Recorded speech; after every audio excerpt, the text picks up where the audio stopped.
Bisik, Blackpool, EMA, école des métiers de l'automobile ñoo leen di may seen émission L'œil du tigre. Première émission de lutte sénégalaise.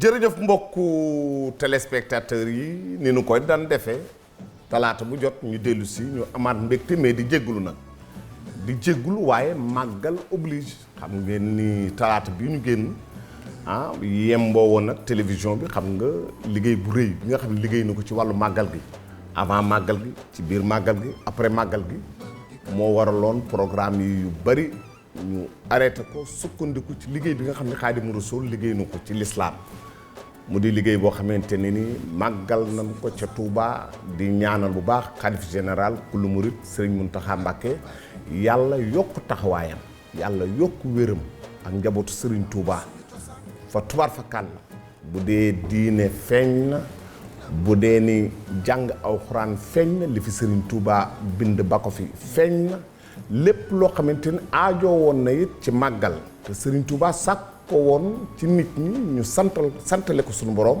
yaakaar naa ni mat na sëkk et ak it lépp loo xam ne jëm na ci wàllu berndeel nit ñi jox leen ñu lekk loolu rek tuyaaba la loolu rek jar na ab daje ndax loolu yàlla ci boppam moo koy fayal boppam kon ñi ngi ñaanal ñëpp di ñaanal njaboot gi yëpp nag ndaxte liggéey bi fa tubaar fa kàll télévision bi gis nañu liggéey bi nga xam ne moom la ci def gis nañu délégation yi fépp foo xam ne am na ci wàllu waañ wi ci wàllu téere yi Serigne Touba ci wàllu archive yi Serigne Touba ci wàllu lépp loo xam ne aju na ci màggal gi ba ci kër Sëñ Muntaxa yaakaar naa ne ñëpp gis nañu TFM liggéey bi nga xamante moom la ci liggéey kon ñuy encouragé kilifa yi nga xam ne ñoo jiite kër gi ci liggéey bu rafet boobu télévision loolu la télévision pour événement la bu événement ñëwee nga fës ca bu événement ñëwee nga wane ci professionnalisme te yaakaar naa ni professionnalisme dëgg la TFM wane ci màggal gi nga xamante ne ni moom la ñu génn ñuy féliciter aussi waa BMTV ndaxte ñoom it gis nañu liggéey bi nga xamante ni moom la ñu liggéey ci màggal gi mu doon liggéey boo xam ne liggéey bu sell la mbokk yi kon dañuy dellusiwaat bu ñuy dellusiwaat nag xam ngeen ni et l'œil du tigre bi mu tàmbalee ak léegi lépp loo xam ne jëm na ci làmb moo xam ci wàllu wér-gu-yaram moo xam ci wàllu bëri la moo xam ci wàllu ngemb la ci moo xam ci naka la ñu war a mën a def ba làmb jëm kanam entraîneur mbër tout l'œil du tigre mi ngi ci tey jii nag dañuy ñëwaat ci yoo xamante ne ni mi ngi fi woon ñu xool naka la ñuy def ba dégtalaatal leen ko am na ñoo xamante ni gisuñu ko woon am na yu ñuy laaj ñu bari lu jëm ci wàllu rediffusion te bu ñuy def rediffusion ñu def rediffusion intégrale loolu bokk na ci loo xam téléspectateurs yi dañu koy ñaan te loolu it ñu ngi koy ñaan suñuy kilifa yi nga xam ne ñoo jiite télévision bi bu ñuy def rediffusion ñu defal nu rediffusion intégrale loolu bokk na ci li nga xam dina tax émission bi gën a mën a am njariñ ci doomi aadama yeeg ñi koy seetaan mbokk yi kon tey l'œil du tigre noonu lay ñëwee ñuy gërëm nag ñi nga xamante ni nii ñooy suñuy ay sponsor ñu jàpp ci liggéey bi ba liggéey bi am jéego boo xam ne def na ko dañ leen koy wax ku ci mel ni bisik di banque bi nga xamante ñoom it dañoo ñëw sóobu ci màggal gi bokk ci màggal gi dem ziyaare ji xalifa bi sëñ Muntaxa dem ziyaare ji sëñ Abo moom sëñ Fallou dem ziyaare ji sëñ Cheikh Sey moom sëñ Soyibu dem ziyaare ji Mam Moor moom sëñ Murtala loolu lépp pour wane ni ñoom it bisik bokk nañu ci jàppale gi nga xamante ni ñu ngi koy jàpp njabootu Xaadimu Rasuul loolu nag mooy liggéey boo nekkee cim réew di fa liggéey dafay laaj nga fexe ba dajale ñëpp te bisik def na loolu kon ñoom it ñu ngi leen di gërëm dinañ ñëw léegi ci élément boo xam ne demoon nañu nemmeeku kilifa yi nga xamante ni ñoom di kilifa yi Touba ñu nit ñuy profité di ziar bu baax a baax a baax a baax sëñ Abdoulaat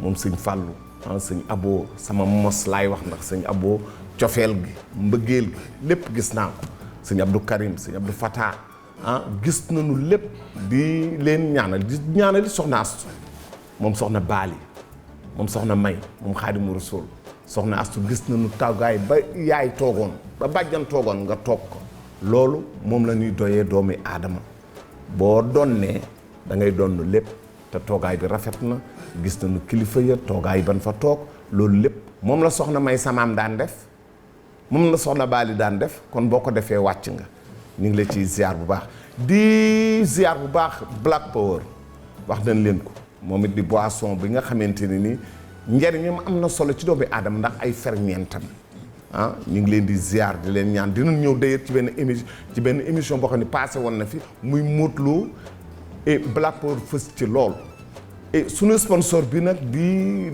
école des métiers de l'automobile nekk ci groupe EMG Mbaye Guèye di seen kilifa di ku baax di ku nangoo liggéey di ku am jom te bu nu gisee kër gi Serigne Touba am ci Ndakaaru Mbaye Guèye dem engagé wu dem tabax ko ba mu jeex loolu moo di taalibe ndigal la xam te Mbaye Guèye def na lu rafet kon Mbaye ak l'Oeil du Tigre benn lanu kon école boobu tam bu leen ko fàtte xale yi ñi bëgg a jàng métier bu jëm ci wàllu oto léppi oto demal foofu nga xam ne moo di EMG nga laajte école des métiers de l'automobile bu soobee yàlla lépp lu aju ci wàllu woowu rek di nga ko gis lépp loo ci bëgg a xam di nga ko ci xam mbokk yi ñooy ñi nga xam ne ñoom la ñu àndal ñuy suñu ay partenaires kon tey l'Oeil du Tigre noonu la leen nuyoo mais nag dama daan am nag ñaar ñoo xam ne dan may dar mais tey dama leen a xaw a may ñu noppalu tuuti ñu noppalu muy Alaaji Papa Dieng ak Moustapha Gueye Tigre de Fass waaye dinañ ci dellusiwaat ndax ci semaine prochaine am na thème bu am solo ci làmb bu nu war a ñëw information bu njëkk bi rek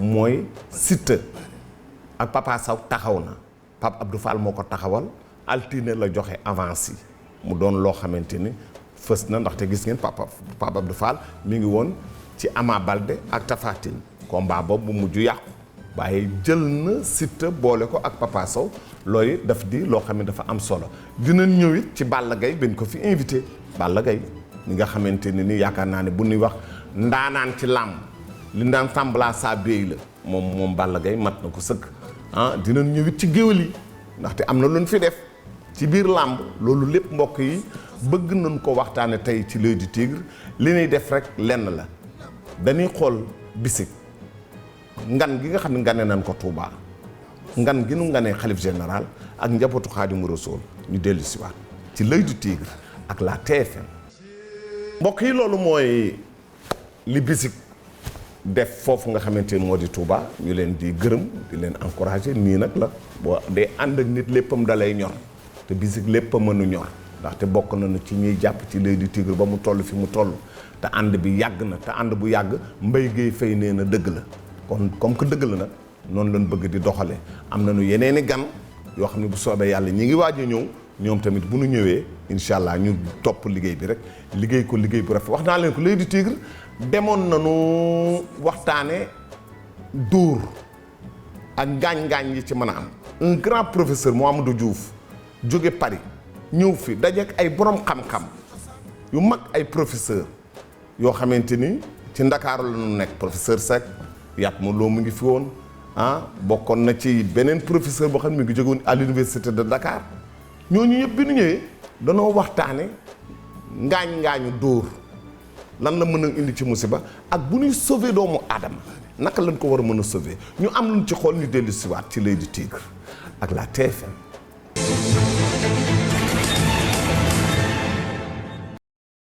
li ñu war a jëkk a def ci làmb ji bu daan amee amul kenn ku war a dugg ci arène bi.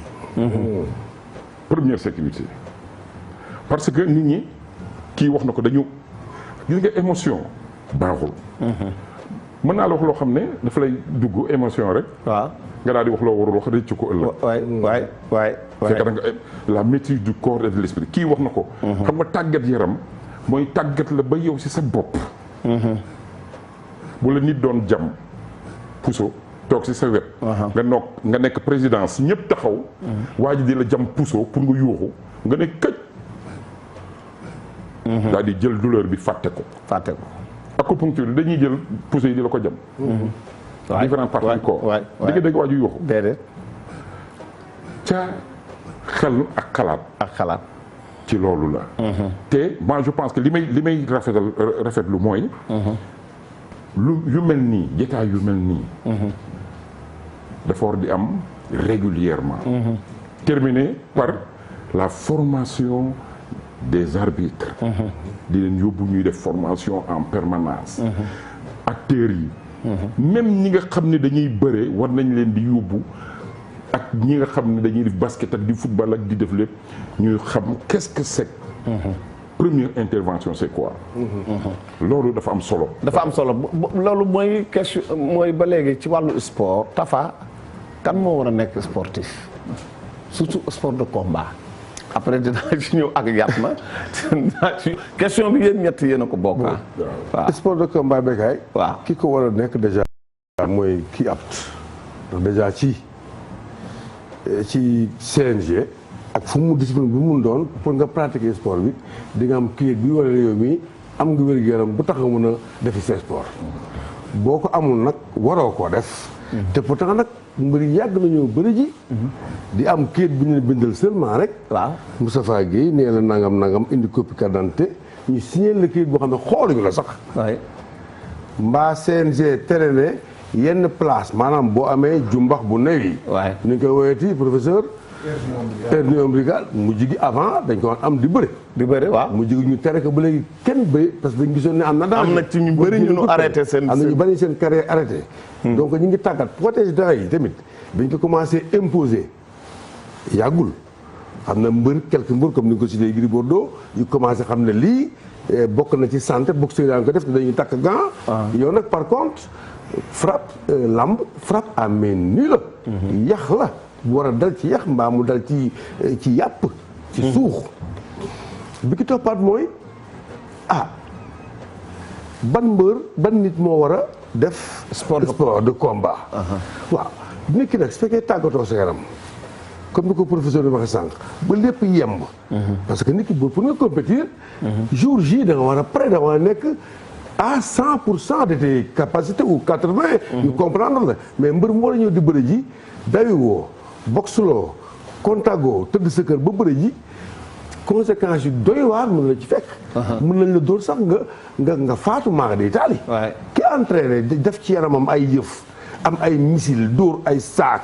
def ay pompe buddi ay weñ yéeg ay dune def armée yaram bi yëpp ba mu fees dell waa ji explose parce que combat un compétiteur un combattant dañ lay préparer. pour le jour du combat nga exploser.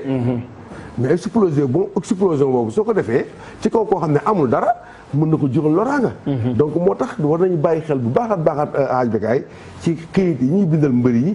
pour ñuy dem di bëri. voilà foofu laa bëgg parce que mbër yëpp am nañu këyit am mbër yëpp am nañu certificat médical mais on sait fii nañu yàlla baal mais certificat médical des fois ñu summeeku. ñun ñu doon ay reporter ñaari mbër summeeku nga xool kenn ki ëpp maa ko gën a jàpp forme kooku war a doon lutteur loolu tam dafa doy waar moo tax bu ñuy wax ci kat ki war a mën a doon mbër nga yàgg seetaan làmb xool ni làmb amoon bu njëkkoon c'était pas professionnel. n'importe qui était lutteur. mbër yi ni fii dégg à partir si ñoom Manga 2 peut-être ñoom Moustapha ci la ñuy doog professionnalisme bi mais ñu ci bëri c'était des chauffeurs de taxi yu dawal ba mu neex la nga jàdd ci làmb ji nga bëree c'était des paysans yoo xamante ñu ngi doon bay. ñu cultivateur ñu jëlee la fa nga ñëw fii kii waalo la jógee kii fa jóge ñu ñëw rek di bëri mais duñu woon ay sportif. pour ñu doon ay sportif peut-être Robert Boy Bambara. Mbaye Guèye ñooñu. amoon nañu tuuti sportivité bu nekk ci ñoom. mais loolu est-ce que loolu war na façon boobu est-ce que ba léegi rek moo war a nekk. non boo gisee sax am na changement bu mag. parce que mbëri dañuy dem di préparer wu à l'extérieur. gis nga tamit ni ñuy préparer combat professionnalisme la. mais Bécaye boo seetee jotaayu tey bi dañu fi indi tey di ci ëpp solo. mooy arbitre bi li mu def. dañ ko critiquer. waaw professeur daf ko critiquer. te nit ñi de manière générale dañ ko apprécier. comme que nag moom loolu liggéeyam la. ak ñii fi toog seen liggéey la. dañu bëgg yéen professeur ngeen wax ñu. arbitre bi fan la fayri ci li mu def ndax ñun ay profane lañu par rapport à vous qui avez fait des études médicales.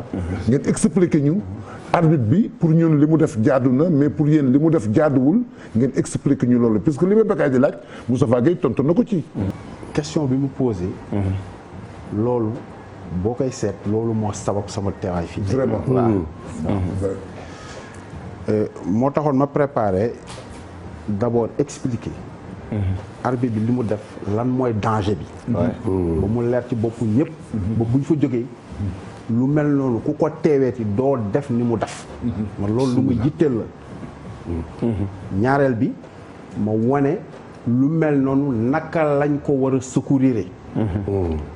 secourir boo xam ne dañ koy secourir bu jaar yoon. léegi nag ma ñëw ci li nga xam ni moom la arbitre bi def. sànq dama joxe misaal ne dafa jël essence sotti ko. fa mu ko sotti bu amoon safara maar de taal yi safara ba mooy li junñu na ko tuuti professeur Kodeba. gis nga loos. yax bi nekk ci loos. ci biir dafa am moelle épinière. moom la wax ni loolu mooy commander sa yaram bi yëpp. gis nga jël bi Eumeu Sène daanu. parce que dañ ko dóor mu perdre li ñuy wax dafa perdre tonus. ànd ak doole jëpp ñu rëll ci suuf. këpp waaw maanaam loolu da nga naan c'est comme une montagne de muscles. qui s'écroule. donc ba pare avec une réception sur sa tête. bopp bi moo jiitu.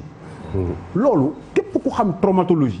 li ngay njëkk a xalaat mooy loos ba. jusqu'à preuve du contraire loos bi am na lésion. donc loos boobu dañ ciy def attention. parce que loos ba bu amoon lésion. arbitre ba geste ba mu def noonu. Eumeu Sène tey jii nii. dañuy sant yàlla bu baax a baax a baax. mënoon na ci jëlee leneen. fa lay jógee li des ci àddinaam chaise roulante lay nekk. est-ce que loolu nit ñi ñu ngi koy xalaat. jël boobu noonu bu ko occasionné le traumatisme du rachis cervical. moo xam fracture instable la wala mu nekk une luxation. arbitre bi ñëw yëkkati bopp bi wëlbati ko nii loolu musiba la. musiba naaru laay la. te xam nga ni un lutteur un sportif de haut niveau ñu def la loo xamante ni nii da nga ciy jëlee paralysie des 4 membres. ba nga xamante ni tu finis ta vie en chaise roulante. loolu musiba la. am na fi loolu musiba la. am na fi y a un lutteur. bokkoon na équipe nationale. tout dernièrement ci drapeau chef de l'État indi nañ ko devant le CNG. il est dafa paralysé mënatul a jóg. très bien peut-être aussi ci intervention ba. loolu nag intervention bi arbitre bi def da koy indi. te loolu bu amoon tey ñëpp ñi taxaw di tàccu arbitre bi yaakaar naa ne arbitre bi tey jii nii. bu ñooñu bu ñu leen xamalee ni li arbitre bi def moo jur loolu kon arbitre bi yaakaar naa ni tama du ko ëppi buum. donc loolu mooy nuance bi. donc intention ba mu jëloon pour dem defi lu rafet la. mais la mu defee danger la geste bu dangereux la parce que en traumatologie dañ la wax ni la traumatisme du rachis buñ ko suspecté waxuma sax nga am ci firnde de parce que mënoo ci am firnde boo ko xalaatee rek boo ko suspecté te ni ñu koy suspecté mooy mécanisme bi li ma décrit léegi. une montagne de muscles qui s'avale ak doole jooju yëpp bu nee rëll. mais kooku li ngay njëkk a xalaat mooy war nga mën a xalaat fii. boo dès l'instant nga soupçonné ko rek. mooy kooku dafa am ay règles noo koy bouger du n'importe comment nga koy bouger te xam naa man li ma njort li tax arbitre bi def loolu parce que déglu naa ko bi ngeen ko invité. mu ne am na benn formation xaw ma ba amoon Niger. bu ñu ko waxoon ci affaire ay problème mu noyade ak yu demee noonu. waaw mais arbitre boobu dafa am loo xam ne xamaluñ ko mooy ku noyé. ku lab ak ku ni réel sa bopp. du benn yamuñ du benn. amuñu même risque. quelqu'un qui est noyé mën nga ko mobiliser nu la neex. mais ku daanu nga xalaat fii dafa am procédure bu ñu koy defee loolu moo taxoon ma def benn vidéo waaw mi ngi nii téléspectateurs yi ñu ngi koy gis mais problème bi nu am par rapport ak vidéo bi man bokk problème bi ma am dafa jël temps. très bien loolu xam nga loolu lu koy indi da ngay war a jël ay minutes. dafa am benn problème boo xam ni mooy le nœud du problème boo xam ne dañ ko war a régler te loolu lu urgent la. waaw lu urgent xam nga mooy lan. mbër bu ne réel bu daanoo rek enceinte bi c'est envahi à la fraction de seconde. mais loolu boo fa tegoon ñi gën a xarañ ci secourisme ak moyens yi gën a xarañ. waaw gis nga nit ñi. duñ fa ko wër mais lii fan la nit di jaar. nit ñi ñu ngi nii ñu ngi ko wër. mënoo ko def. léegi sensei li am ci tatami. tatami tey bu fa nit xamoon mais l'équipe médicale peut venir le secourir en toute tranquillité. Discipline bi am foofu. mais parce que l'accès au tatami n'est pas ouvert à n'importe qui. position bi mu yor tey. waaw. parce que sëñ Touba bind na ko ci kun kaati man boo amee xam-xam da ngay am fit. waaw. mais tey dafa jël posture boo xam ne. am dëgg taxute yeey. mooy lu ñëpp d'accord. waaw. yow nga ne man am naa ci sama xalaat. waaw d'accord tey di nga am dëgg. mais du tax nga yeey. avoir raison ne veut pas dire convaincre. woon loolu doo wuti avocat. déedéet. donc li muy wax nii lu jafe lay doon tey. waaw. mais dafa indi clé bi au départ. waaw. ñëwuma fi pour di am dëgg. ñëwuma fi pour di jaay xam-xam. waaw. dama ñëw pour dolli karaw ci xar mi. waaw. pour li nga xam ne am na fi. ñëpp d'accord ci. gis nañu lu ñu ko mën a yokkee. dëgg la parce que lépp mu ngi ci wax ji ci mise en mots bi. ñetteel bi. was jet boo jëlee valeur yeeg yëpp jël règlement bi lu des technique yi nga xam ne moom la ñu la autorisé. moo doon indi grade yi ci ceinture yi. moo doon indi aussi catégorie de poids yi ma nga ca tàgg ma. waaw. am na koo xam ne ay masse ngeen mais tolloowuloon catégorie de poids. déedéet. am na koo xam ne ay masse ngeen mais du sa nawle danaan la moytul ma kii du sa nawle. donc kenn daawul bëree ku nekk. moo tax mbër daan tagg ba xam bala ñu ko xam gis nga wasu ñett yooyu. mooy li lal. léegi nag bu ñu indee ci wax ji. koo xam ne duñu ko dóor mu daanu. këppu jël kanamam def ci kaw suuf. ci suuf. nekk en danger. waaw. yéene rek moo mat. ki fa nekk def li mu man ñëpp dem ci. ñu ne déet lii mën nañ ko am as gor su dëkk ci dëkk bi ami mbokk daal di ñëw daan ne man de dinaa ci wax. am fitam dañ koy jàppale ci loolu.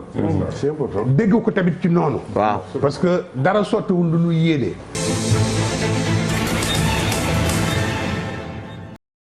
mbokk yi kon gis ngeen ko dañu bëgg lii lépp bu ko L'Oeil du Tigre di def ngir ñun ñi nga xamante ni ñun ñooy seetaan ñooy nettali ñoo nekk ci biir làmb ñu nekk ci loo xamante ne ni day amal njariñ askanu lëmm ndaxte ay borom xam-xam ñoo toog borom xam-xam ñoo génne xalaat kon nañuy moyandiku lu waay mën defal lu waay mënul bu ko def ndaxte loolu dinay tax nit ki mën a mucc. ñuy fàttali le 1er novembre Pape Dia production bëgg naa tëggal fi li nga xam moo di Adrien Senghor mu di làmb li traditionnel ma jóob social ma jóob maire bu Grand Yoff moom lañ ko tuddee ndaxte bis bu mag la doomi Grand Yoff war a sargal doomu Grand Yoff di maire bu Grand Yoff di ma jóob mbokk yi dañuy xool émission bi fi Balla Gaye def ci L'Oeil du Tigre ñu dellu siwaat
yenn saa yi bu ñu xoolee sa kanam dinañ gis jël ñi xam làmb boo dugg see nga tuus ci tëgg mi dinañ xam ndax ñëw nga boo tuusee ñu xool ndax ñëw nga Alaaji Papa Dieng maa ngi lay nuyu.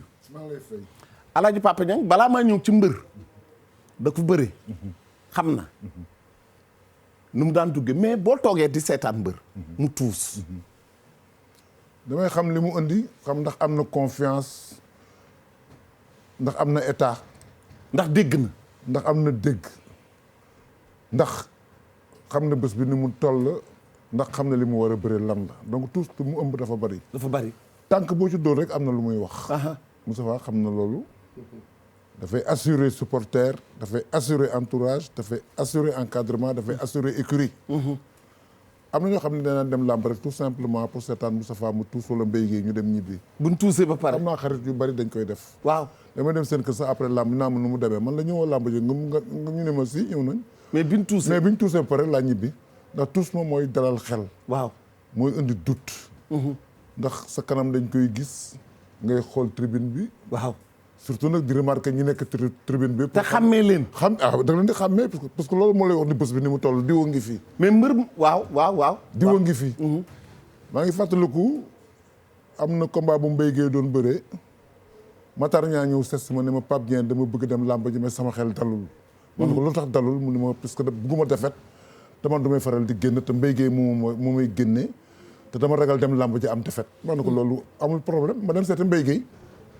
nu ko xam nga Matar Niang mu ni ma Pape Dieng Matar Niang rek mooy sama joueur bien que man Gia laa faral. man ko mais Matar Niang sax Gia man la mais def ni ma day ñëw làmb ja. te nee na bugg fa ñëw nga am defet mooy bi mu bëreeg way Pambal stade Assane Diouf. waaw Mbaye Guèye ni ma léegi demal nga waxtaan ak moom nga ne ko mu ñëw làmb ja puisque bëri bi tey ndam laa ciy jëlee damay daan. ma dem seeti Matar delluwaat seen kër ndax xam nga man. xamoon nañu sama diggante ak Mbaye Guèye bu ko ci soxla rek ci man lay jaar. ci yow lay jaar. donc loolu daf ma daan sonnal ci jour combat bi moom damay am ay problème Mbaye Guèye daf naan ma Pape Dieng sonn naa man na ko nit ñee ma sonnal. léegi Matar nee na day ñëw làmb ja te ñëw bi mi ngi dépendre ci li ngay bëree ak ndam lii. ak confiance bi mu war a am bi Mbaye Guèye duggee ci làmb ji bi mu gisee Matar Niang ci biir tribune bi daf ko jox beneen motivation. waaw. ndax maa ngi ko gis mi ngi nuyu yëngal bopp bi di yëngal bopp bi di ko wan ni gis naa la. donc loolu dafa am lu muy def. mais nga ràññee nit ngay tuus war a ràññee par benn ñi nekk ci tribune loolu mbër bu lucide moo ko mën. exactement. mais am na mbër yu ko mënul. duñ gis kenn non duñu xàmmee sax ñu àndoon ak ñoom ci biir géew bi. am na mbër yoo xamante ne bu ñu gisee kilaam rek dof nañu complètement. dof nañu. ràññeetuñu sax li xew. boobu nag bi baax nag mooy kii li sud. parce que tam tuus bi nga dugg léegi HBK. waaw déjà mbër muy tuus rek sant li muy tuus neex na confiance la pour moom. waaw tuus ba muy tuus bu doon mbër day gis morom mbërëm tuus mu toog këram seetaan ko ba pare. jóge làmb gi di ñëw mbër yi bari dañ découragé. duñ dem duñ sax dem wala bu ñëwee itam duñu ñëw bàyyeeku. mais boo xool en général mbër muy tuus beneen mbër mu du ko sax fekkee. mais tuus li mu ëmb. pratiquement rek tuus mën nañ ne mooy un peu plus de 50% wu combat déjà. combat bi. entrée en matière boobu dafa am solo. trop bagaay gis nit ci kaw tribune nuyu ko loolu fekk ne waxante nga ak moom. wala am na lu mu doon ragal. nga koy may fit. nga may ko ko ne ko nii. man dal ma sama benn combat contre Alioune Diouf. 1992. coow la bari sama diggante Alioune Diouf. waaw combat bu rëy. c'est-à-dire démb jëpp 1er janvier 92 ah. et voilà may jaabante nii siggi ci tribune gars yi di yuuxu ma siggi xool ci sama benn copain bu bugguloon ñëw. ma ne ko ba mu xool ma ne ko nii gis naa la xoolal baax li xew fii. waaw loolu dafay réconforter moralu sa supporter ba pare ak mboolem ña fa nekk. ña la gis ñëpp ña la gis ñëpp day dalal seen xel. ah oui kii mi ngi fi kii mi ngi fi. ci discipline yëpp nag. ci tant que yaa ngi am sago di wane image bu baax pour am ndam ñuy gis sa kanam ndam dañuy bég.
kooku c'est la famille de Pape Seck suñuy jarbaat lañu suñuy doom lañu suñuy xarit lañu ñu nekk ak ñoom ci làmb ji seen bàyyi nekkoon ba géwël bi ah àndoon ak Weeseng àndoon nag góor gi Daouda Mbaye àndoon nag góor gi Ali Guèye Seck àndoon nag sama ndijaay Balla Naar Doudou Ndiaye Coumba Rose ma Seex Fatma day géwal yi nga xamante ni fu nu toll war nañ leen di fàttaliku ndaxte dafa am lu nu def ci ñun def ko ci sunu cosaan Thierno maa ngi lay nuyu bu baax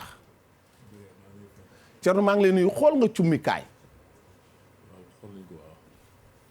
kii toog ci cummikaay li waaw yow yaa koy tànn wala ku koy tànn waaw salaamaaleykum maa ngi leen di nuyu Père Tafa nuyu El Hadj Papa Dieng nuyu Balla Gaye ak ñu waa Guédiawaye yi ma àndal yëpp xam nga donc lamb moom dafa am nu mu baaxoo ñun ay ndaw lañu rek dañuy tegtal rek ñu def liñ ñu wax waaw loolu la gaaw Balla Gaye neex na àndal waaw xam nga mbër dëgg waaw balaa ñuy wax ci cumbukaay wala ci ñaan dëgg waaw mbër bi day neex a àndal mën naa ne moom à 100%. maa ngi lay fay Papa Bécaye Mbaye di la nuyu aussi tamit di la siyaar di nuyu suñu papa Dieng di nuyu suma papa aussi tamit Moustapha di nuyu ñu ma àndal di nuyu waa Kër Sène bu baax a baax di nuyu Sénégal yëpp di nuyu Sénégal waaw di wax alhamdulilahi rabbil alamin ci invitation bi di nuyu ñi nga xamante ne nag suñu kilifa lañu et suñu mag lañu ci mel ni Aziz suma papa suma xarit sa xarit ak Baye Ndiaye ak Simon Mbaye Diop Talla Meng Modou Fall rawatina waa Guédiawaye gi yëpp waaw ak supporteru Balla Gaye numéro 2 fépp fu ñu mën a nekk rawatina waa New York waa France waa 116 waa Harlem di nuyu axlu làmb di nuyu école de lutte Balla Gaye école de lutte Balla Gaye boobu moo tax tey ñu invité Balla Gaye ak ñi mu àndal parce que yaakaar naa ne ñi nga àndal mën nga maa wax ñan nga àndal waaw ku ci mel ni tey Maguette Seck mu ngi nale toog Maguette Seck Boy Niang numéro 2 waaw ñoo ngi ko Boy Niang numéro 2 Youssou mu ngi ne toog Ndigal mu ngi ne toog Fils de Balla mu ngi ne toog ak kan sax waaw ñi fi toog ñëpp daanaka mooy écrit bi de waaw ñeneen Boy Gess ay mbëri kii lañu quoi yu doog a débuté sumay boole dañuy mbar ak ñoom ñëpp ngi doog a commencé waaw sumay xarit ak yan bu diis a ngi nii yan bu diis mooy kan tàllal sa loxo ma xool mooy moo mujjee bëri mais dafa mag si niil quoi moom nga xasan wa moom rap suñu mag Liiru Jaan mu ngi nii waaw Liiru moom Guédiawaye la far moom c'est-à-dire que dañuy ñëw écurie Waalo dafa am école de lutte Balla Gaye am mais yàlla moo dogal moom mu bëggal ma boppam waaw maanaam xale boo koy lebal da nga koy lebal lu baax loolu moo waral tey ñu bëri xamuñu sama diggante ak moom dëgg la saa yu ma ñëwee moo naa ma defal lii ak defal lii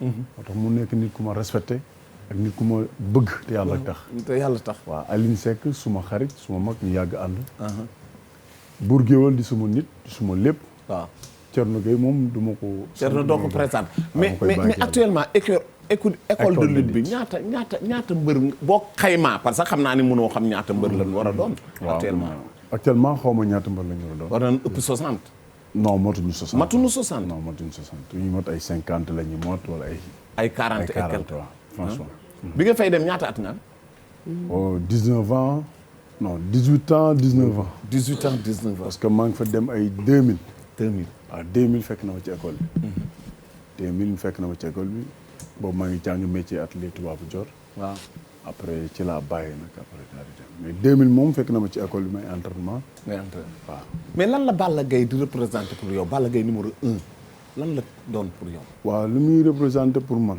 mais dafa représenté sax Sénégal ndax tey ku am bu njëkk écurie lañ daan wax écurie Waalo écurie Séeréer écurie Fass Mermoz Caaroy moom mu am xel bu garaaw inspiré ibbi école de lutte c'est la première fois boo xam ñoo ko njëkk a ibbi fii ci Sénégal mu wut ay kayitam mu wut ay papier mu nekk école bu légal donc li muy représenté bokk na koo xamante ne maanaam ñoom la ko mën a xam mooy dafa am ay employé ci biir Guédiawaye waaw benn baa ngi nii toog tey ak ñeneen employé la ba nga xamante ne tey société la yor mu nekk école de lutte boo xamante ne nag vraiment ñu nangu nag ay coono mu teete leen waaw te nangu ngeen waaw bu baax waaw mais El Hadj Papa Dieng Balla Gaye wax na lu am solo te lu nu war a jàngale mu ne société la est-ce que jotul écurie yi doon société vrai légalement reconnu bien sûr ah parce que dama gisoon ni xoolal bu dee ci football Jaraaf doonoon na société SA ah lu mel noonu est-ce que ci écurie yi warul mën a doon société buy gagné xaalis di defar ay xale sport si loolu mooy yoon sax parce que bu fekkee da nga ubbi école ay xale ñëw fa di jàng ba tekki école boo leen tekki loo moom dinañ ko laaj tout à l'heure lan moo tax mu dem ci école bi ndax moom papa mbër la waaw bu ko fa bàyyee dem ca Balla Gaye am na lu tax te it comme lii nga wax léegi rek écurie yi dañu war a maanaam progresser puisque mënoo yore ay nit di leen entraîner ba ñu dem bay am succès bay am yenn dimension yi ak yenn teraanga yi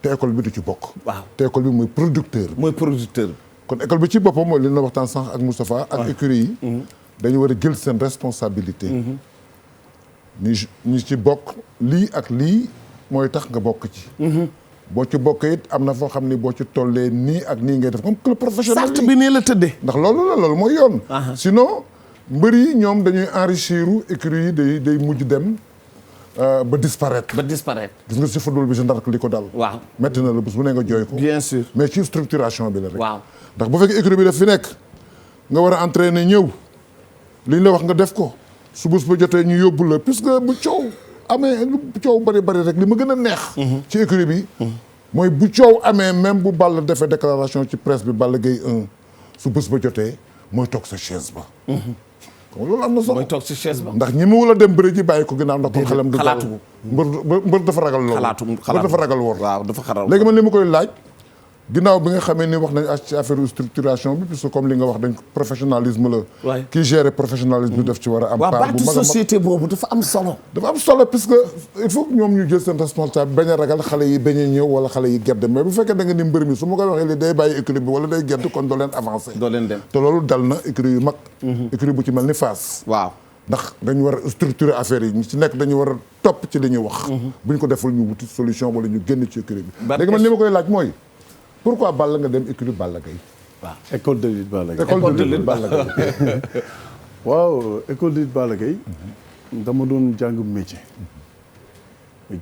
mais damay dem di bëri ci plage yi nekk fa ak sumay morom même booba xol bi làmba ci ne waaw boobu dama mënoon bëri mais c'est pas parce que mu ko seetaan ci làmb non jamais non xam naa seetaan papa fekkee moo combat waaw yeggale mais ma doon bërintu ci plage yi chaque dimanche ak bu ma ñibbee suñu kër dañ daan foo di bëri may jàpp booy di daan tellement que ñu nekk ak suma grand yi ba yàlla dogal les deux bu mag si amoon dimanche sama fay dem di xeex wala affaire yi demee na moom muy liggéey apprenti njegenaay mu gis ma may dem ni mënum booy mënoo ñëw bëri te nga bàyyi sa lii te nga xamante ne doomu mbër nga mu ko doomu mbër ba bëri ba affaire la après maa ngi liggéey quoi mu ne ma non ñëwal yàlla dogal benn jour waaw les deux boobu yàlla dogal nag mu jël ma yóbbu ma ne ma kii présenté ma Baye Balla mu ne ma kii sama doomu turandoo la mu ne ma mu ne ko mu wax ak Baye Balla laaj ñu question bi ne ko est-ce que waxtaan nga ak sa papa wala sa papa yëg na ne yaa ngi bëri wala fee ma ne ko non man sama papa bëgguma ko xamal ne sax maa ngi bëri tellement que boobu ragal naa suma papa tamit jox naa ko cër ba tax na lépp lu mu soxla woon buy attaaye man maa koy attaayal balaa mu tëdd may bés tànkam kon tey bu ma dee di ko waxu entraînement ak yooyu damay ragal mu dóor ma après nag ba man ko mënuma ko wax sama papa Baye Balla dem wax ko paa bi mu ne ko xam nga ne sa doom bii mbër la mu ne ko Umar mu ne ko moom de waxuma dara après ma joxee nag 6500 pour licence waaw non 6500 dugg ci école bi pour participer waaw ci école bi ci école bi oui c'est adhésion bi 6500 laa joxe adhésion voilà ñun ñëpp 6500 lañ joxe 5000 bi Baye Balla moo ko moom beneen bi dañ koy wutal compte pour ku ci gaañu ci entraînement yi boobu ay xale lañu ñu mën la faj noonu la école bi doon tëggee bu ñu bëree ba pare somme boo xamante ne école de lutte bi moo ko moom oui moo tax kon kayit yi dafa règle kon tamit faaw mu règle. waaye écurie bi dafa tegu ci yoon. voilà école bi dafa tegu ci yoon. noonu laa duggee ci làmb mooy commencé entraînement mu ne ma léegi yow loo jublu ci li ngay def. nga ci bëgg a doon champion wala nga bëgg a lekk xaalis wala qu'est-ce qu'il y a. ma ne ko bëgg naa ci doon champion te bëgg naa teral samay waajur. rawatina nag aussi suma yaay. ma ne ko waaw. gëmu ko woon sax xam naa ne ak ni ma ñëwee wax ko affaire yi mais yàlla dogal moo commencé ñëw ci école bi chaque jour maay jiitu ci école bi nag. 4h30 nga ñëw. damay jug fajar dem entraînement moo fa jóge ànd ak camp sapeur yi. moo fa jóge dem musculation moo fa jóge ñëw contact 4h fa la fekk. aw moon ambition parce que bëggoon naa. waaw amoo woon leneen lu dul non. làmb bàyyi naa mécanicien bi. ah bon dematoo ci tubaabu joor. non boobu sama turandoo mu ne ma bàyyi lii te nga dugg ci làmb ji.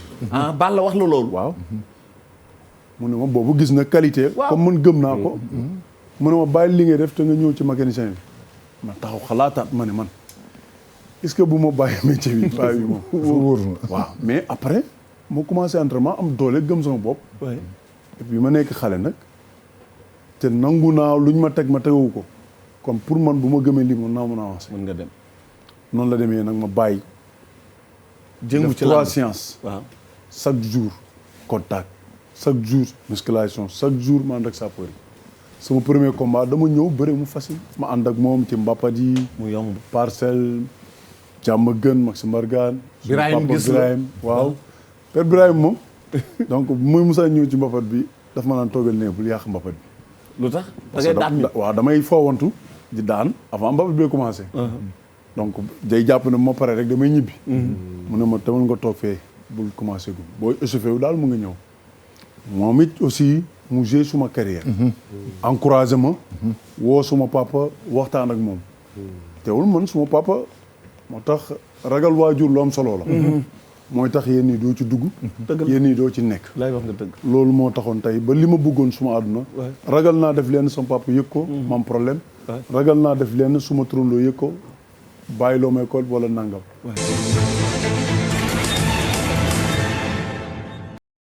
kooku Balla Gaye la.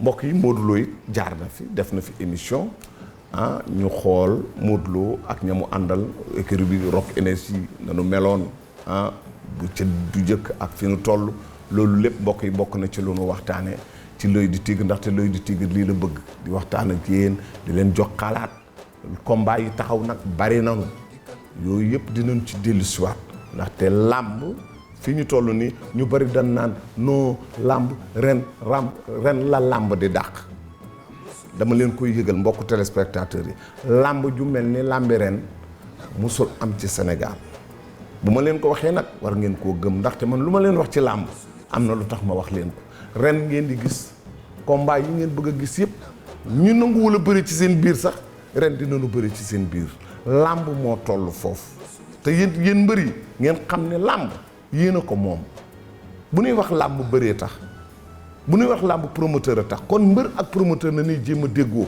ndaxte am na looy bañ moo la nar a sànq mbër yi seet leen li ngeen di bañ seen diggante ak promoteur yi promoteur yi ñoo war a am lu ni bañ ndax ñoom ñoo génne seen xaalis war ko cee def waaye du ma bëri tànk aw ma nàngam du ma bëri tànk naaw ma nàngam te ak fi làmb toll ak fi situation financière bi toll mën na laa indil loraange te am na ci mbër yoo xam ne boo moytu ren du ñu bëri loolu lu ma leer la ndaxte fa nu teg mbir mi ak fa mbir mi ne du benn te doonoo bëgg ñëpp ànd ci ñëpp jàpp ñëpp am ci njariñ mbokk yi ñu xool làmb te dellu si waat ci L'Oeil du Tigre ak la TFM.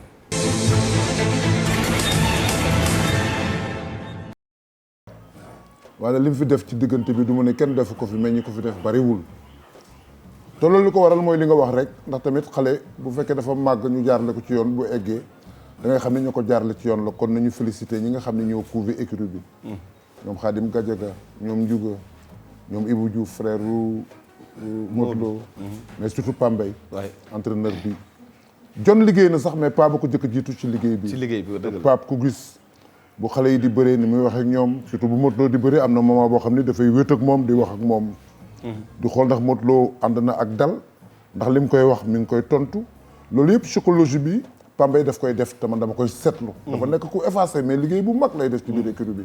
sans compter nag li ma la wax mag ñi nekk ci ginnaaw di wax te duñu feeñ ci géew bi. fii Pape Dieng balaa kii tàmbale.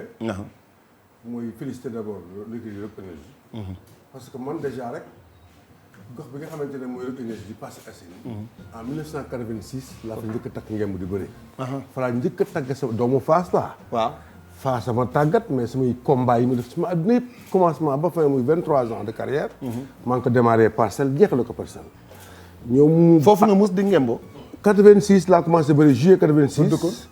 année boobu la Modou Lo judd. donc ma tàmbalee di bëri Modou Lo judduwul. dëgg la donc judd nañ fa màgg fa yeneen xale na fa daan nañ sax jël si ay sarax kër ga. moom expliqué na ma ko. et tout ñoom Zos équipe bu mag la woon boo xamante ne. xale yi àndoon di booloo di bëri.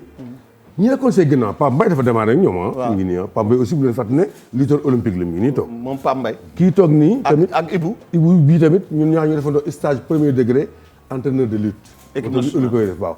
Aline Dione mi seen nouveau directeur technique ñoo démarré loolu moom ma jiitu ci moom ma dalal ci lutte olympique. donc staff bi nekk foofu yëpp Ndiouga Dia. sama maître la ñoo ma jiitu Fass ma topp seen ginnaaw ba nekk mbër. donc fii li fi nekk ci staff.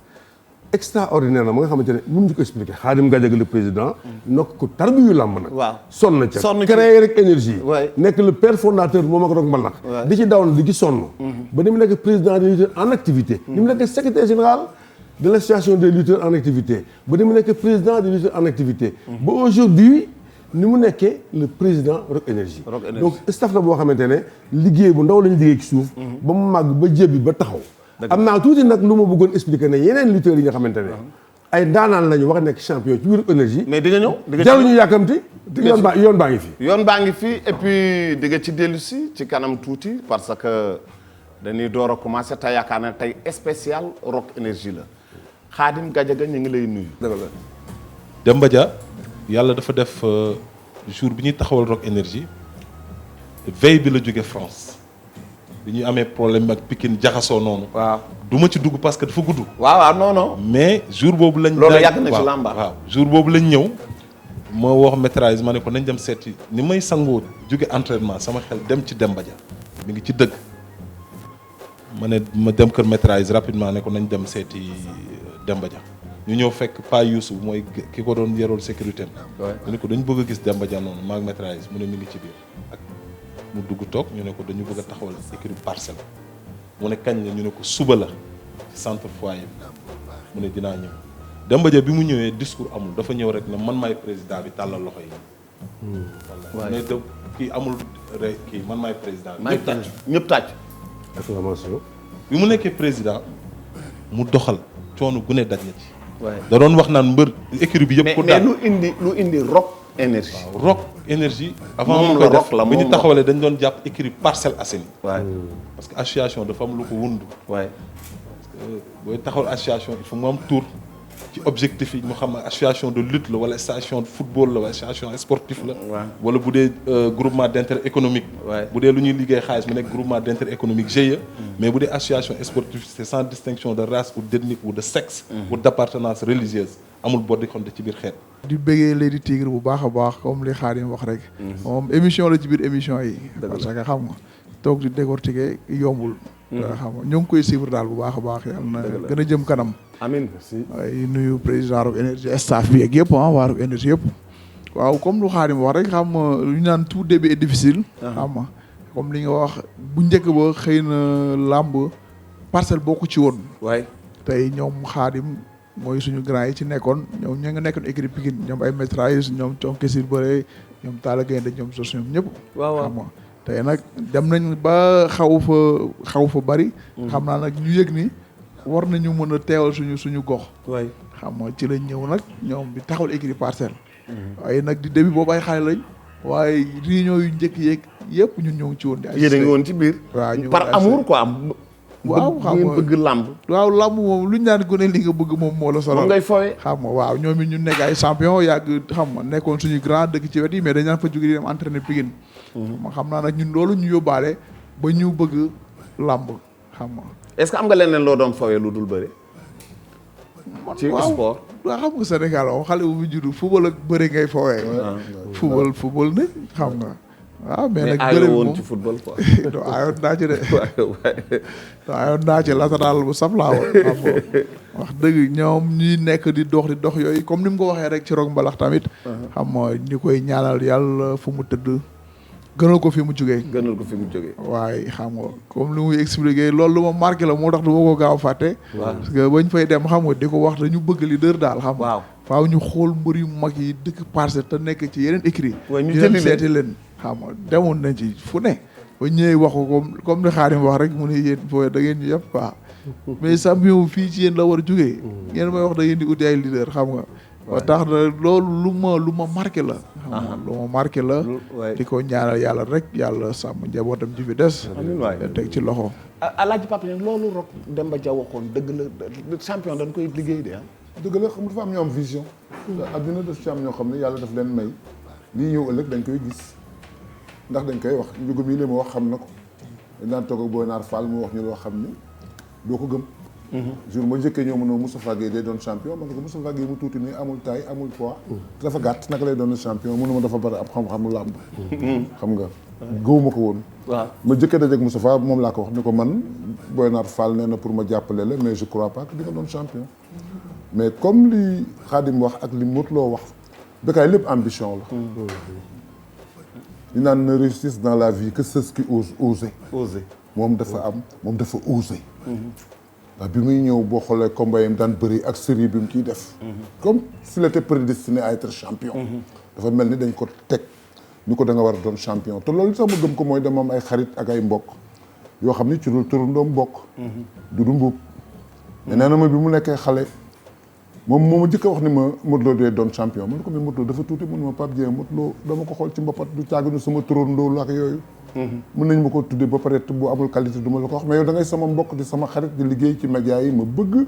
nga bàyyi xel ci Modou Lo man na ko lu tax mu li ma mbapat yi nga xam ni dañ koy def ca gox boobu lu def ci bari ay ndam lu nekk liy indi kër ga te xale la boo xam ni li muy def daf ko gëm ma seetlu loolu ci moom topp ko maa nga jëkk seetaan combat bi mu bëri ak les 2 yow daf ko kaawte ci intelligence jàppul ak sax moom comme li mu bëri Eumeu Sène rek saa yoo ko bëggee approché mu xam ni lii baaxul mu moytu loolu sëgg entraîné la ci li mu bëgg ci intelligence am ba li mu bëgg mu am ko ndax moom loolu lay bëri mu dafay entraîné ci li mu bëgg donc loolu moo tax li leen dem a jox ne ne fii bu champion mënut a génn yéen di gëm leen seen ba bay xalaat da ngeen wuti leader mënul nekk ñu ni loolu lañ leen imposé mooy que ne kenn ku ci nekk na nga gëm ne yow sa bopp da ngaa war a téye équipe bi ci loolu lañ doon def nekk benn dànk ñu leen di diriger normal heure entraînement ñu koy respecté ñu respecté programme bi di liggéey normal ñëpp yem nag ñëpp yem d'ailleurs sax affaire tête de file dama ko mujjoon écarté ci équipe bi pour que parce que bu ñu teele woon na xalaat tête de file rek mën naa am tête de file da nekk mbër boo xam ne da doon champion mais da leen di jiitu moo taxoon ñu naj ko ba après finalement tête de file bi moo mooy indi boppam voilà merci beaucoup mooy indi boppam bien sûr mais daal vraiment génération boo xam ne ni tey jii liñ ci mën a wax mën nañ ci bind ay livre parce que yaakaar naa ne Moustapha Gueye seede na moom am na ci ay seede dama ko wax naa ko xaar sama boy mun leen dañuy fekk mu naan ma dañuy fekk ma màgget du ma leen fi xaar ñu may lor yaakaar naa jour boobu Zos moo doon bëree ak Issa Pouye ma day yow cinéma nga ànd ak Mbaye Diop buntu cinéma nga ànd ak Mbaye Diop ak Xaarim Gadiaga mii ma naan la xaar sama boy nga naan ma bu ñu ñëw fekk ma màgget du ma leen fi xaar ñu di ma gaañ doon naa ko fe tonton Mbaye Gueye Linguère ma naan ko tonton Mbaye Gueye li may togg su ñoree danaa dugg Fass la jël le 8 ma naan waa yow bu keroogee doo nelaw say mbokk duñu nelaw mais sant yàlla daal sant yàlla mënuñu dañuy jéem waaw non ba Modou est-ce que yow gëmoon nga waaw mais su ma ko gëmul woon gars yi du ma ci rey sama temps parce que ba mooy bëre maa ngi amoon beneen liggéey à côté mais dama dem ba yëg ni lii sam la su ma ci gënee góorgóorlu xam nga mën naa ci am li mu bëgg ban liggéey nga doon liggéey boobu waaw maa ngi doon liggéey di ànd ak sama papa di lang ci oto bi xam nga ban ba ma bëreeg les 2 boobu maa ngi ànd ak sama papa yaa ngi paa bi di dem ay après loolu noonu isam ndax la wax nag xam nga léegi tànnal quoi parce que xam nga comme sport dafa xaw a fiir mais non de des fois lu paa bi mënatuma ñëw non waxuma loolu paa bi parce que paa bi moo xool situation yi xam nga parce que des fois damay 4 heures du matin la ñu xëy mais des fois damay tardé dañuy dem ba pat xam nga ñëw daw dem marché ay 5 heures wala ay côté yooyu noonu xam nga paa bi dem ba xam ne xam nga lii wax dëgg neexu ko woon ba mu début bi xam nga mais dem na ba xam ne lii sama bëgg-bëgg la. mu ne xaaral daal moo jéem ko ci jàppale rek bàyyi ko mu dem ci daal xam nga. ci la mu wax xam nga demoon nag léegi nag xoolal ci ñaari liggéey ba nga ci choisir quoi. ci laa jël làmb ji parce que boobu sentir naa ni xam nga wax dëgg su ma ci góorgóorloo yàlla mën na ma ci dimbali. moo tax xam nga moo jëloon làmb ji continuer ko gëm-gëm la su ma ko gëmuloon tey amaana. xam nga gëmoon nga ni parce que doole amu fa woon booba. mais affaire bi comme lu père Tafa wax rek gis nga 85 kilos boo ko amee. wallahi mën nga jàmmarloo ku nekk. xam nga loolu la te comme li mu wax écrit bi xam nga ñu bari woon ci trop écrit bi waaye amoon na ay 100 xanaa plus de 150 mbër. parce que xam nga gars yi Sénégal moom dañu bëgg lu bees. mais ñu bari nag kumpa moo leen indi. affaire bi lu ñuy dem muy gën a métti entraînement yi di métti xam nga nga gis affaire yi di wàññeeku tuuti mais ñun. mais genn wàll gépp gàddaay nañ de. mais xam nga rek àdduna moom gis nga ñaata nit ñooy posé yow candidat présidentiel mais kenn moo nekk président xam nga te ku nekk rek ak fu yàlla jaarale sa wërsëg. mais xam nga ñi fi nekk ñu dem ñooñu man ku ma ci waxoon isab la ku ci nekk du ub làmb du ma ko gëm. ay maîtrise xam nga ay Baye Pël. ay super jamono ñëpp Baye Pël demoon na Baye Pël. waay moom États-Unis toujours sax. ma ne ñëwoon na quoi vraiment. waay mais xam nga comme li ñu wax rek àdduna moom ku nekk ak fu sa wërsëg nekk. xam nga waaw Bamba yi ak course yi ñoom it yàgg ci jàpp. xam nga parce que li may wax rek sport moom. courage moom moo ko yeggali. xam nga mën nga commencer. parce que xam nga dafa metti xam nga chaque jour lay neex. déedéet des fois nga bëre wala nga toog année blanche ndax affaire yi metti boo amul courage rek entraînement yi ci war sax dootoo ko defati. moo tax xam nga faaw courage bu dëgër. xam nga moom suma mag la avant moo nekk ci écrit bi. moom sa mag la. waaw man it avant moo ñëw. di bokk ci staff Rock Énergie. comme su ma jigoon marché des fois ay midi 1h yooyu noonu day daan ànd dem géej. xam nga boobu moom lutte olympique la def. mu war a jox ay clé. xam nga sax bëccëg bi quoi. di sàcc tuuti di la woon. waaw xam nga ñii dem géej bi mooy wan nii yëg nii la ñuy jëlee tànk nii yëg nii quoi. boobu da ngaa gëmoon ni moom boo ko defalee loolu mën na doon champion. mosuma ko wax fenn sax moom moo ko wax tey. waaw daan nañ sàcc ay samedi wala ay dimanche yoo xam ni bëccëg lay nekk suba teel ñu dem géej. waaw ñu ngi liggéey foofu. nga làqatoog moom. waaw man loolu moom daan naa ko def ak boobu da nga gisoon ci moom lu tax nga def loolu. waaw gisoon naa ci moom ay qualité yoo xam ni xalaatu naa ne ku ko jàppale dina ma yegg si mën a yegg si fii mu yegg si tey. waaw mais dematuma woon bàyyi woon naa moom mii moo ma delloosu ci làmb. moo lay indiwaat. moo ma indiwaat. mais attends baal leen ma ci damay dagg émission bi ka ana booyu loo. mi ngi fi yëkkati sa loxo. Tafa ki Boylo bi. Boylo si. Petit Lo ah. Petit Lo voilà moom la ñu doon waxtaanee kii yam léegi. Ibou maa ngi lay gërëm. dinaa ñëwaat léegi. parce que waaw moom sa doom la. waaw sama doom la. Petit Lo sa doom la. moo ne ci écran bi nii. waaw yëkkatil micro bi yow Ibou. sama doom la yaa ngi koy waajal. moo ne ci combat bi nii ñu ngi jéem de. il a fait un combat extraordinaire. combat bi nii ñu koy wane. ñu wane ko noonu. xale bi Iba Mar keroog moom vraiment reporté wu ma mais bi mu daane damaa jóg. premier combat dafa jafe ma sa keroog. premier combat dafa jafe xaw ma ko ñu ne ma Petit Lo xaw ma Rock Énergie la nekk. xool mi ngi raak. waaw mi ngi raak mooy début. mu bëri bari na ay détails bari na ay erreur mais noonu la. waaw noonu lañ koy. nuyoo bi noonu la dinañ ko corriger. léegi Maawo dama bëgg ngay indil ma tuus parce que l'œil du tigre gis nga tey nin ko defee tuus waroon na ñëw bu yàgg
et énergie. Produit par l'industrie des boissons du Sénégal. EMA, École des métiers de l'automobile, une école 100% sénégalaise qui assure des formations qualifiantes et certifiantes dans les domaines de l'automobile. L'innovation qu'apporte EMA dans l'enseignement, c'est qu'elle offre à ses apprenants une formation sur mesure alliant théorie et pratique. Les cours théoriques sont dispensés dans les salles de classe et les amphithéâtres avec des professeurs hautement qualifiés et des cours pratiques dispensés dans le garage complet DMG Universal Auto en situation réelle. Les étudiants ont accès au garage mécanique, à l'inspection technique, au département tôlerie, peinture et au service express. Tous les départements de ce garage sont dotés d'outils technologiques de dernière génération. EMA propose différents types de formations, formation en mécanique, en carrosserie, en peinture et en gestion d'atelier pour aboutir enfin à notre package FFI, former, financer et installation de garage. Nous formons, nous finançons et nous assistons. EMA, École des métiers de l'automobile. Inscription et information au 33 869 04 17. info@ema.sn. Avenue Fad Ben Abdulaziz, angle autoroute.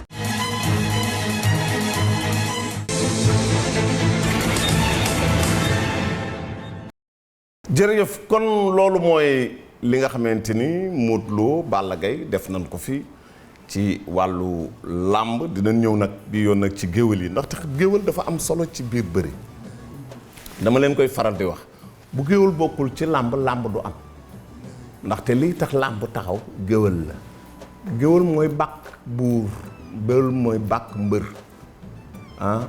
won ko yoon jox ko fit dëgëral ko géwél buy biir làmb mooy tuusal mbër booy amee te xam nga dinañ toll ci làmb foo xam ne géwél rek ngay dégg kon moo tax dinañ ñëw ci géwél yi ñu wan nu la fi mag ñi bàyyi woon ñoo xamante ni seeni maam lañu woon xale yi ñu invité woon bokk na ci ñu Fass ñu Balla Gaye yu Modou Lo boobu bu Siteu bokk na ci xale bi Yoff bi invité nañu xale yu bari keroog ñu ñëw ñu wan nu yëfi géwél émission boobu Mbaye Gueye Faye laa ko tuddee ndaxte Mbaye Gueye Faye lu ne daj na ko ci boobu émission pour émission bi réussir loolu tam dafa am solo c'est mon frère nag moo tax ma di leen fàttali tamit xam nga lutte traditionnelle yi dans les villages ñu ngi commencé nawet baa ngi commencé jeex te xam nga làmb nawet lu bari ci nawet la daan am bu nu bayee ba pare surga yi toog di bëree les grands paysans ñi nga xam ne ñooy agriculteurs yi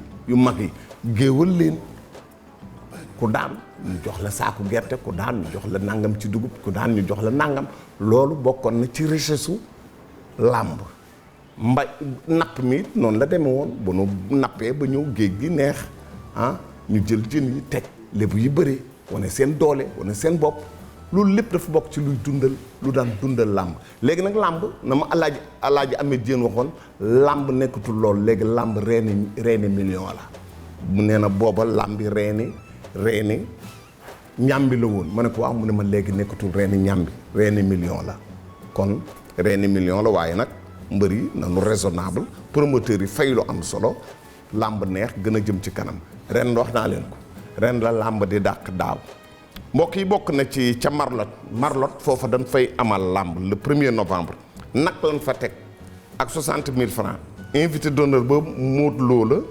la parrain événement ba Papis bu xarañ Lo ak Karim Sène di maire bu commune bu Fimela ñan ñooy woy ñu ne Mbayang Yum moo fay woy ak Mor Ngom loolu mooy li nga xam ne mooy am foofu ca Marlot bu ko kenn fàtte ndaxte village yooyu xale yu bëri ci wàllu bëri foofu la ñu jóge mbokk ñu xool géwél ci biir làmb ñu dellu si waat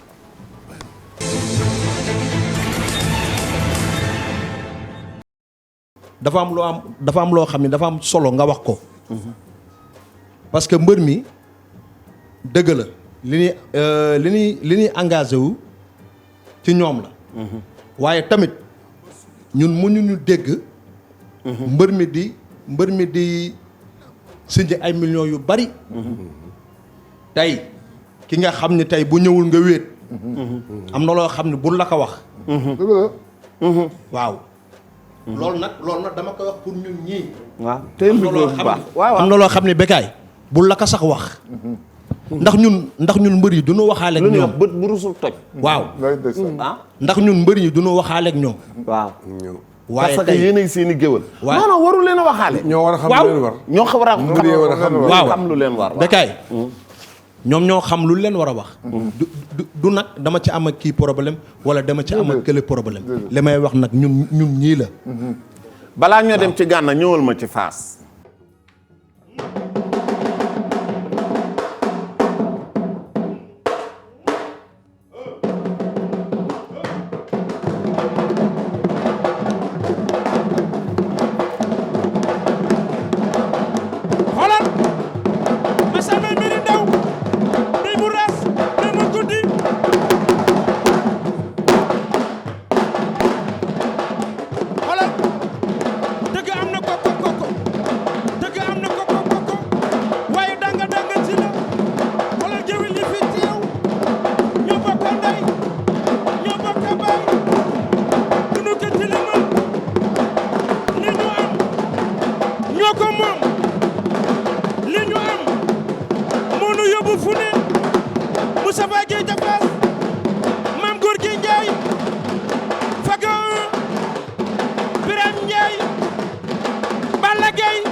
buur dafa am galañ boo xam ne nii moom lañ koy tëggal pour yeetal ko. galañ boobu moom lañ koy tëggal pour yee ko. loolu ngay tëggal sa mbër parce que man Balla Gaye ba may combat dama koy tëggal te sama kër. te tëgg mi may tëgg. tëgg mi may tëgg. arrêté soo ko tëggalee sax politicien. day falu mais day am looy sangoo takk ko. yow li may tëgg nag mooy. gajalde. gajalde moom laay tëgg. non balaa ngaa tëgg gajalde. tëggal ma Balla Gaye. gajalde ba. Balla Gaye gajal est non Balla Gaye du gajalde. moom non non Adama teg ko sa kaw voilà.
gajal de moo des.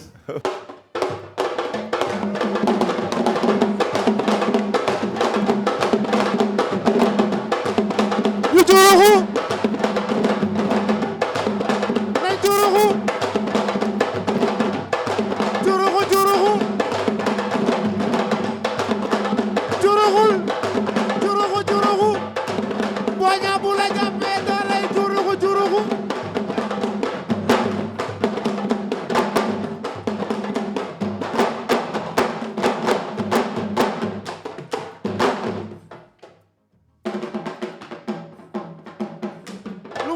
digal defal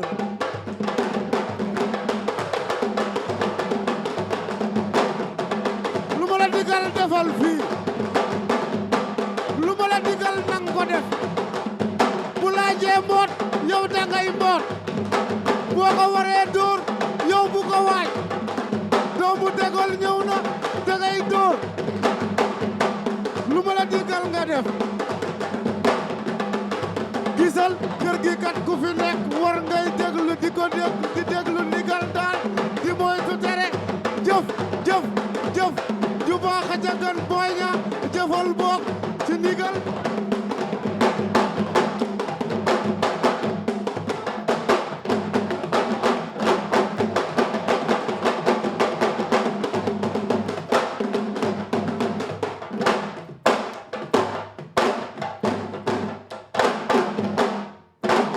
jërëjëf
gouvernement.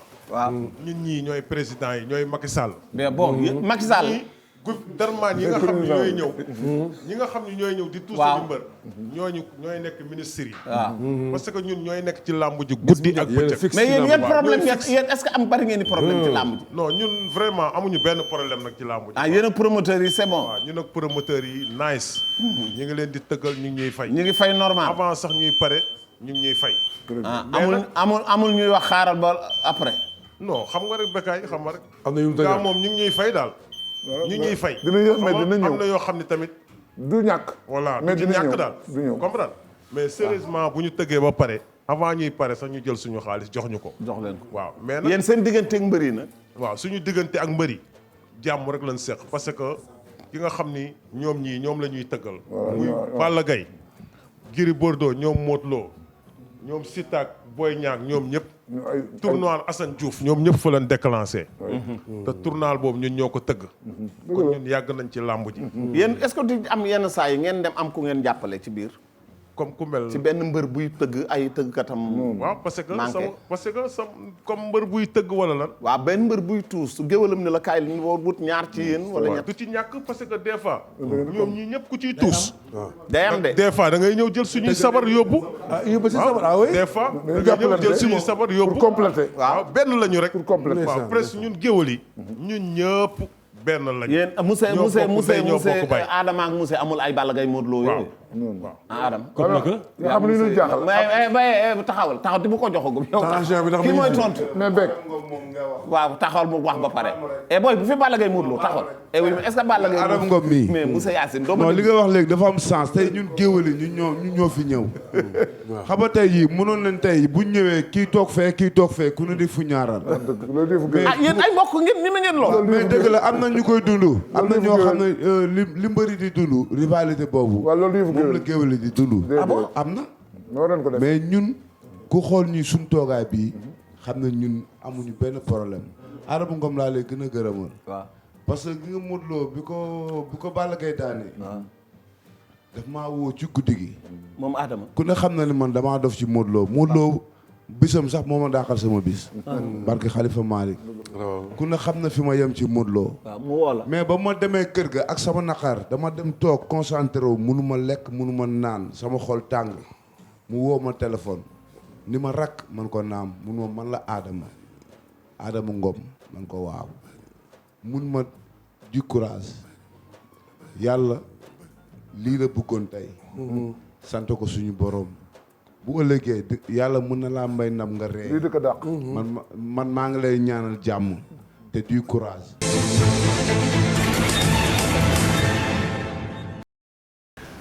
waaw loolu suñu xel bu demee ci géwël yi rek ñu gis bu mbër bëree ba ñëw tuus ba pare ñëw jàpp ci pegg ñu kañ ko ñaax ko won ko fit wi mu war a mën a demee loolu dafa bokk ci ni ñuy dunde te géwël tamit bu dee ci wàllu wax muy def luy defar kon ñun li nu war mooy ñuy wax ak a def luy defar di dajale nit ñi ñuy doon benn moo tax réew mi ñu nekk yàlla na fi yàlla suñu borom def jàmm te gis ngeen déggoo bi ñuy ñaan lu war a mën a ne la déggoo nag la ñuy wax waaye waxuñu naxante déggoo juboo ngir réew defar réew nan la ñuy def ba sunu réew mi defaru ndaxte ndaw ñi bari nan fi fa tubaar fa kàll bari nañ ci ñu xëyut ñu wàccut loolu yëpp naka la ñuy def ba mu defaru ñan ñoo ko war a defar mooy ñi nga xam ñooy aspirer jiite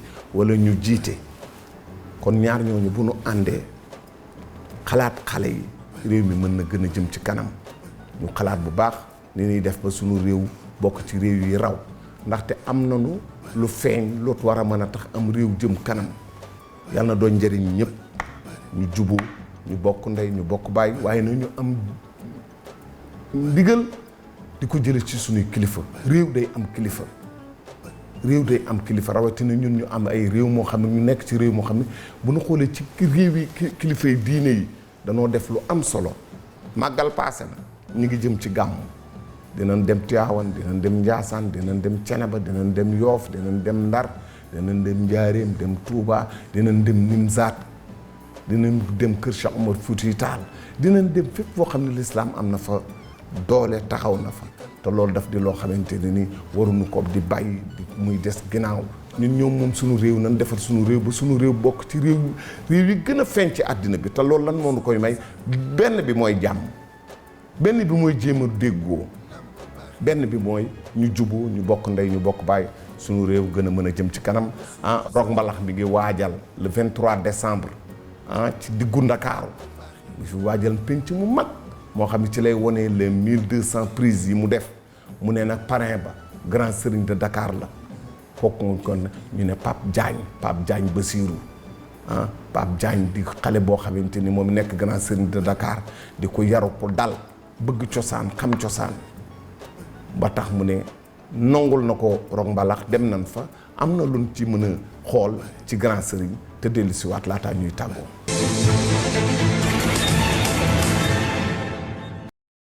def waay ak it ñu ngi lay bëggee ça va bien alhamdulilah Arika ñu ngi si jàmm ça va très bien bien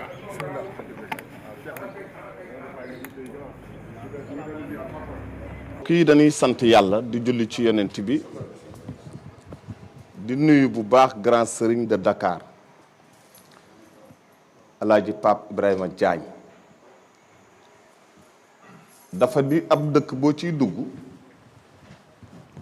da ngay jaar ca bunt ba kër boo ciy dugg doo jaar ci palanteer doo tëb ay sàkket da ngay jaar ci bunt bi te buntub Ndakaaru mi ngi nii di Pape Ibrahima Diagne di grand serigne de Dakar chef supérieur collectivité lébu ànd ak ñi nga xamante ne nii démb ñoo nekkoon gouvernement bu Cap-Vert ndaxte fii dafa amoon gouvernement boobu nag moom la cosaan wéyal ba tey jii mu toog ci tànk yi nga xam ne ay maamam fi toogoon ak baayam bu baax ba Alaaji Basiru Jaañ li waral ñu ne booy dugg ci dëkk da ngay jaar ci bunt ba ki la gane si yow ak sa gouvernement ki la gane si mooy Maxtaar Seen Maxtaar Seen ñu gën koo xam ci Rock Mbalax muy doomi Ndakaaru di doomi pénc yi fekk fi ay maamam baayam ay magam mu ànd ak ki mbokkam te jubóog ki mbokkam ndaxte dëgg dara gënta neexit jubóog say mbokk ànd ak say mbokk ki la gane si tey loolu la def jubóo na ki mbokkam ànd na ki mbokkam ñëw fi nag ngir ab dëkk boo ciy dugg nga jaar ci bunt ba dafa am loo xamante ni da koo bëgg a sos te loolu mu bëgg a sos mbiru Ndakaaru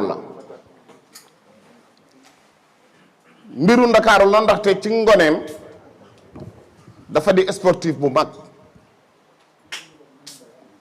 nekk ci làmb ji am lu mu def ci làmb ji di sportif Sénégal jël ko jël drapeau du Sénégal jox ko jonganteeg ndawi Afrique mu dem ca di championnat d'Afrique de lutte mu def lutte olympique def gréco-romaine def lépp loo xam ne ci wàllu bëri wàllu sport Matar Seen jaar na ci. mu doon nag ay tànku jàmm ak ay tànku ndam parce que loo xam ne ci àdduna bu ko xale mosul def ba def ko loolu dañ ko ciy félicité parce que ñun yàgg lañu ci làmb ji man moo ma ci fekk mais gis naa ci moom ay qualité yoo xam ne yu extraordinaire bi muy bëre moom laa mos a gis ci mbër koo xam ne kenn mosu ko daan ba toog ci kaam loolu tey jii ay télé daf fi nekk journaliste yi nekk fi mais ci taarixu làmba moom laa mos a gis ci mbër te ku image yi ñu ngi fii loo fi wax tey bu ko internet bi génnee di nga xam ne kon dina doon ay contre-vérité. mooy doomi Ndakaaru bu baax bu am jom ñu koy wax Matar Seen gën a siiwee ci turu Rock Mbalax di bërekat yàlla defit mu sopp métier am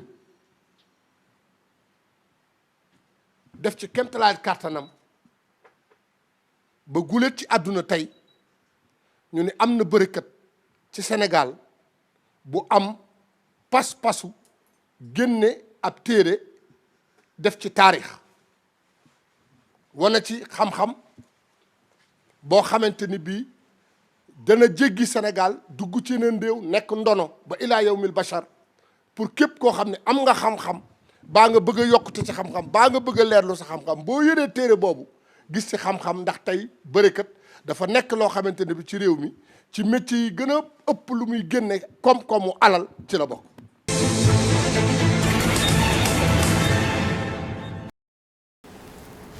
mbokk yi loolu mooy li am tey ci l'œil du tigre ñuy am mbégte lool nag ndax nañ leen ko ndax màggal oblige tey sama ñaari borom xam-xam yi ma daan toogandool fii tey dama leen a may permission ñu dem am yeneen yu nu dox waaye fu ñu toog rek ci bégal leen la nu ne télévision bi ci bégal leen la ne ñi ko jiite loolu la nu bëgg et li nga xam ne moo di liggéey bi it ñu sellal ko mu am professionnalisme ñuy gërëm bu baax Mbaye Fall mi nga xamante ni moo di directeur exécutif bi wala producteur exécutif di sàmm émission bi mu jaral ko du nelaw guddi du nelaw bëccëg ñuy nuyu nag suñu benn frère bu ñuy wax Issa wala Insa bu jógee Paris ñu ngi koy nuyu Insa di ko ñaanal di ko dalal jàmm ndaxte moom it saa wu ñëwee njëriñu l'œil du tigre moo ko indi ak lu koy doxal mbokk yi daal na ngeen xam ne suñu xol sedd na guy di am mbégte ci képp koo xam ne téléspectateur nga di jàkkaarloo ak TFM di jàkkaarloo ak l'Œil du Tigre di xool lan mooy yokku réew mi kon na réew mi yokku na réew mi jëm ci kanam l'Œil du Tigre ak la TFM. Bisik Blackpool EMA école des métiers de l'automobile ñoo leen doon may seen émission l'Œil du Tigre. Première émission de lutte sénégalaise.